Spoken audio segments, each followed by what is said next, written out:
Assalamu alaikum students. I hope all of you are fine. Students, today we will discuss the topic from chapter number 1 and the topic name is atomic number and mass number. हम आज के topic में देखेंगे कि what is an atomic number and what is mass number. I have made an outline of today's lecture. First we will see the definition of atomic number. Atomic number of an element is equal to the number of protons present in the nucleus of its atom. एक element है, for example अगर hydrogen element की हम बात करें तो उसका atomic number क्या होगा, जितने नंबर ऑफ प्रोटॉन्स उसके न्यूक्लियस में प्रेजेंट होंगे वही उसका अटोमिक नंबर होगा. रिप्रेजेंट किससे करते हैं हम इसको, it is represented by symbol Z. यहाँ पे ये देखिए, आपको ये जो पिंक कलर का सर्कल नजर आ रहा है इसको हम कहेंगे न्यूक्लियस है. न्यूक्लियस के अंदर क्या प्रेजेंट होता है, प्रोटॉन्स एंड न्यूट्रॉन्स. न्यूक्लियस के इर्द गिर्द ये जो आपको सर्कल्स नजर आ रहे हैं, दीज आर कॉल्ड शेल्स. आप लोगों ने जूनियर क्लासेस में पढ़ा है about nucleus and about protons and electrons. ठीक है, सेंटर में क्या है, न्यूक्लियस है, पॉजिटिवली चार्ज होता है जिसके अंदर प्रोटॉन्स और न्यूट्रॉन्स प्रेजेंट होते हैं. न्यूक्लियस के इर्द गिर्द ये जो सर्कल्स हैं इनको हम बोलते हैं शेल्स और इनमें क्या है, इलेक्ट्रॉन्स रिवॉल्व करते हैं. अब एटॉमिक नंबर की अगर हम एग्जांपल देखें, फर्स्ट हम लेते हैं हाइड्रोजन. हाइड्रोजन का जो न्यूक्लियस है उसके अंदर क्या होता है, सिर्फ एक प्रोटॉन प्रेजेंट होता है और इसके गिर्द जो शेल है एक ही शेल है और इसमें एक ही इलेक्ट्रॉन प्रेजेंट होता है. हमारा कंसर्न किससे है, एटॉमिक नंबर से रिलेटेड, नंबर ऑफ प्रोटॉन से. ठीक है, 1 प्रोटॉन प्रेजेंट है हाइड्रोजन के न्यूक्लियस में, सो इसका एटॉमिक नंबर है 1. कार्बन के केस में अगर हम देखें तो कार्बन का जो न्यूक्लियस है उसके अंदर 6 प्रोटॉन्स प्रेजेंट हैं. एटॉमिक नंबर में सिर्फ नंबर ऑफ प्रोटॉन्स से हमारा कंसर्न है, इस वजह से सिर्फ नंबर ऑफ प्रोटॉन्स को हम यहाँ पे मेंशन कर रहे हैं. 6 प्रोटॉन्स प्रेजेंट है तो इस वजह से हम कहेंगे कि इसका एटॉमिक नंबर है वो क्या है, 6 है. ठीक हो गया. एक और बात यहाँ पे आप अपने जहन में रखें कि जितने नंबर ऑफ प्रोटॉन्स न्यूक्लियस में प्रेजेंट होते हैं उतने ही नंबर ऑफ इलेक्ट्रॉन्स उसके शेल्स में प्रेजेंट होते हैं. फॉर एग्जाम्पल हाइड्रोजन के केस में अगर 1 प्रोटॉन था तो इनके शेल में सिर्फ 1 इलेक्ट्रॉन होगा. कार्बन के केस में अगर 6 प्रोटॉन हैं तो ये देखें 1 2 3 4 5 6 उतने ही नंबर ऑफ इलेक्ट्रॉन्स इसके शेल्स में प्रेजेंट होंगे. So number of protons is equal to number of electrons. ठीक हो गया. पहले हम एटॉमिक नंबर को देख लेते हैं. बुक पे ये डेफिनेशन है, the atomic number of an element is equal to the number of protons present in the nucleus of its atom. जितने नंबर ऑफ प्रोटॉन्स प्रेजेंट होंगे वही उसका एटॉमिक नंबर होगा. It is represented by symbol Z. As all atoms of an element have the same number of proton in their nuclei, they have the same atomic number. अब एक element है, जैसे हम carbon की बात करें, carbon element के जितने भी उसमें कार्बन एटम्स होंगे, हर कार्बन एटम के अंदर 6 नंबर ऑफ प्रोटॉन्स ही होंगे. तो इस वजह से सब जो एटम हैं उनका जो एटॉमिक नंबर है वो भी सेम होगा. Hence, each element has a specific atomic number termed as its identification number.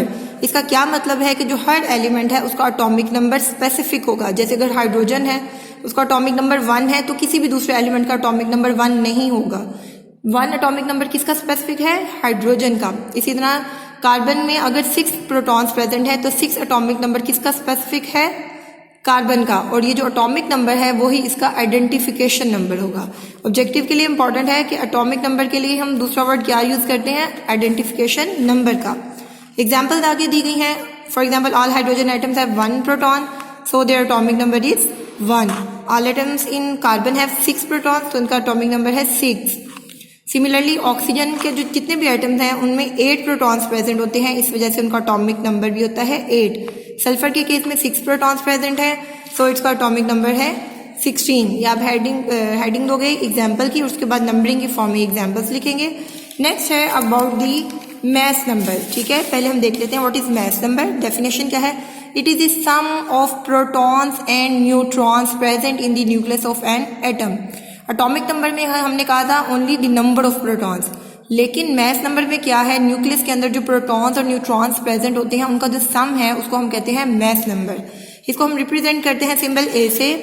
Formula इसके लिए हम यूज करते हैं A is equal to Z plus N. Z यहाँ पे किसको रिप्रेजेंट कर रहा है, नंबर ऑफ प्रोटॉन्स को प्लस नंबर ऑफ न्यूट्रॉन्स. तो नंबर ऑफ प्रोटॉन्स और न्यूट्रॉन्स को हम प्लस करेंगे तो हमारे पास मैस नंबर आ जाएगा जिसको हम A से रिप्रेजेंट करते हैं. हाइड्रोजन की अगर हम एग्जाम्पल देखें तो हाइड्रोजन के केस में सिर्फ एक प्रोटॉन प्रेजेंट होता है इसके न्यूक्लियस में. न्यूट्रॉन्स, नंबर ऑफ न्यूट्रॉन्स क्या है 0, इस वजह से इसका एटॉमिक नंबर भी क्या होगा जो नंबर ऑफ प्रोटॉन्स है एटॉमिक नंबर 1 + 0 = 1। कार्बन के केस में क्या है, नंबर ऑफ प्रोटॉन्स 6 होते हैं, नंबर ऑफ न्यूट्रॉन्स इसमें होते हैं 6, तो इसका एटॉमिक मास क्या होगा A = Z + N, number of protons 6 हैं, नंबर ऑफ न्यूट्रॉन्स भी कितने हुए 6, तो इसका आंसर आ गया 12। इट मीन्स इसका एटॉमिक नंबर क्या है 6 और इसका मास नंबर क्या है 12। बुक से हम देख लेते हैं, डेफिनेशन है the mass number is the sum of number of protons and neutrons present in the nucleus of an atom. Represent करते हैं सिंबल A से। It is calculated as A = Z + N where N is the number of neutrons. अब आपको question आ सकता है what is the relationship between atomic number and mass number के। Atomic number और मैथ नंबर का क्या रिलेशनशिप है, तो उसमें आप इस चीज़ को मेंशन करोगे, इस फॉर्मूला को, कि A = Z + N, hence atomic mass and mass number and atomic number are related through this formula। अब उसके बाद है each proton and neutron has one atomic mass unit। AMU क्या है, A stand for atomic, M for mass, U for unit। ये जो AMU का है ये हम जब नेक्स्ट अपना लेक्चर डिस्कस करेंगे उसमें हम डिटेल में इस बारे में डिस्कस करेंगे। अभी आपने ये याद रखना है कि ये इसका यूनिट है mass का। For example, hydrogen atom has 1 proton and no neutron in its nucleus, hence its atomic number mass number is 1। Carbon atom में 6 प्रोटॉन्स हैं, 6 न्यूट्रॉन्स हैं, सो इसका मास नंबर हो गया 12। अब यहाँ पे कुछ एलिमेंट्स के आप लोगों को एटॉमिक नंबर और मास नंबर गिवन है। जैसे हाइड्रोजन, उसका तो आपको पता चल गया, कार्बन का भी। हाइड्रोजन में नंबर ऑफ प्रोटॉन 7 है, नंबर ऑफ न्यूट्रॉन्स 7 है, तो नंबर ऑफ प्रोटॉन्स अगर 7 है, एटॉमिक नंबर 7, मैथ नंबर क्या होगा 7 + 7 = 14। सिमिलरली आपने ये सारे जो हैं एलिमेंट्स, इनके atomic number, math number, number of protons और नंबर ऑफ न्यूट्रॉन्स अच्छे से लर्न करने हैं। स्टूडेंट्स नेक्स्ट है एग्जाम्पल 1.1। ठीक है, सॉल्व कैसे करनी है आप देख लें। How many protons and neutrons are there in an atom having A = 238 and Z = 92। Means A यहाँ पे किसको रिप्रेजेंट कर रहा है, मैथ नंबर को, और Z किसको रिप्रेजेंट कर रहा है, एटॉमिक नंबर को। आपको एटॉमिक नंबर और मैथ नंबर गिवन है, आपने नंबर ऑफ प्रोटॉन्स फाइंड करने हैं और नंबर ऑफ न्यूट्रॉन्स। स्टूडेंट्स जब आपने न्यूमेरिकल जब भी सॉल्व करना है, आप लोगों ने इस तरह से करना है, पहले आपने हेडिंग देनी है गिवन डाटा की। आप लोगों को क्या गिवन था, एटॉमिक मास गिवन था A = 238, एटॉमिक नंबर गिवन था Z = 92। आपने यहाँ पे लिख दिया टू फाइंड, आप लोगों ने फाइंड क्या करना है, number of protons and number of neutrons. Solution किया, फिर हेडिंग दोगे। अब as you know that the atomic number is defined as number of protons in the nucleus of atom. ठीक है, इतना लिख के आप क्या करो, hence number of protons is equal to Z = 92।